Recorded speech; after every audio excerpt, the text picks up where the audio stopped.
Hey guys, everybody's been asking about our sim and how we built it. It's about a 10-month in-work project.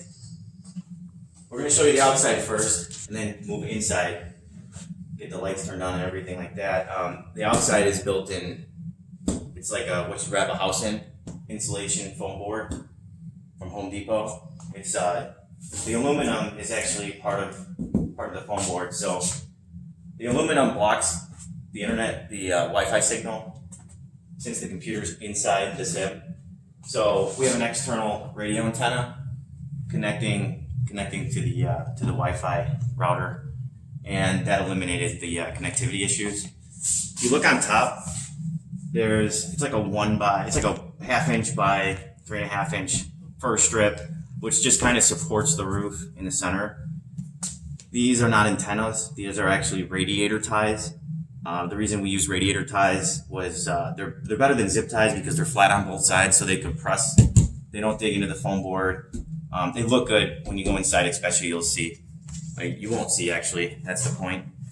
Duct tape, very creative there, but effective. Matches the silver exterior and works perfectly when you're trying to create things like hinges and things like that. So I think we're going to move inside now and get the lights turned on. We're going to pause. We'll be right back.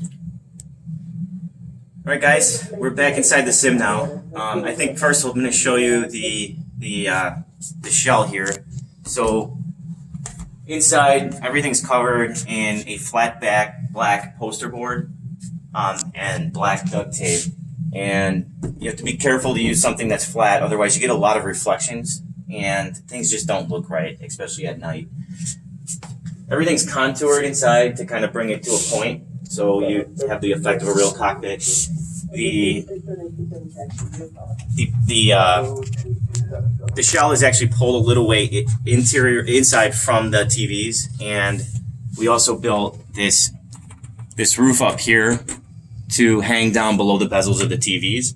So when you're sitting in the sim, you don't actually see the bezels of the TV, any of the TVs. And that was really important when we were flying and we saw the bezels. It just took away a lot of the reality. On the TVs themselves, we actually invented these. These are cardboard, triangular shaped strips covered in reflective duct tape. And it almost hides, if you stare right at them, you see them, but when you're flying, you don't really notice them. And when you're shooting videos, it looks phenomenal and really hides the bezels on the TV. These are three 55-inch Spectre TVs from Walmart, less than $300 a piece. Very cost affordable. 4K, running 60 hertz. The PC down below is an it's a AMD 2600 CPU running an RTX-2070 GPU processor and video card with 16 gigs of RAM.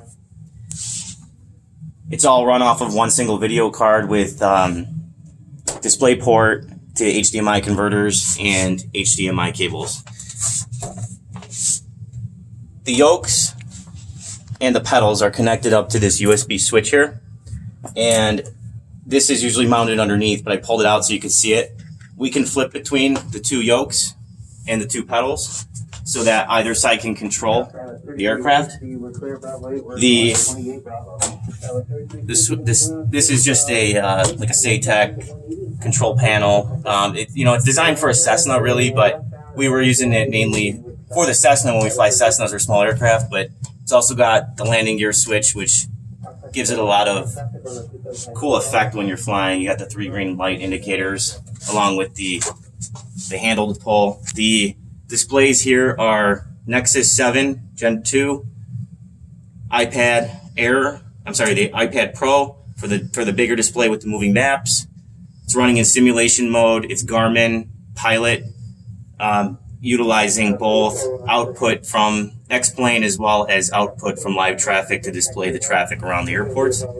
And these don't match. Obviously they could. This is an iPad Air, mainly because I had it around and it was just sitting in a drawer. So although it kind of highlights what it looks like on each of these devices, these are running in full screen mode. It's just really a browser running in full screen mode.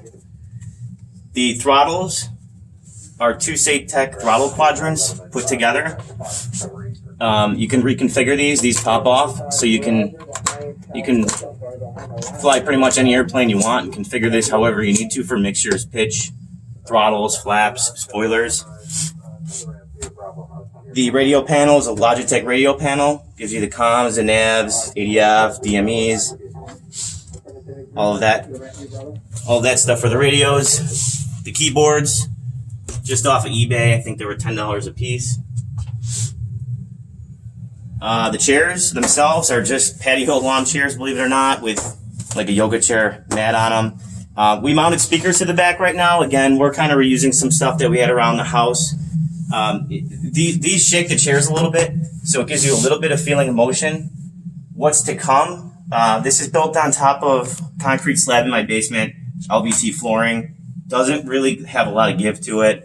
I think that's probably the next project. We're going to lift this entire thing up onto a wood platform and put some butt kickers underneath, mounted to the platform, so the whole sim actually shakes and has some motion to it. So that's going to be our work in progress. Obviously, the yokes are self-explanatory. Those are CH yokes. And I'm trying to think of what else I missed, but I think that's pretty much it. If you guys have questions, post comments. We'll always reply. Thanks again for your support.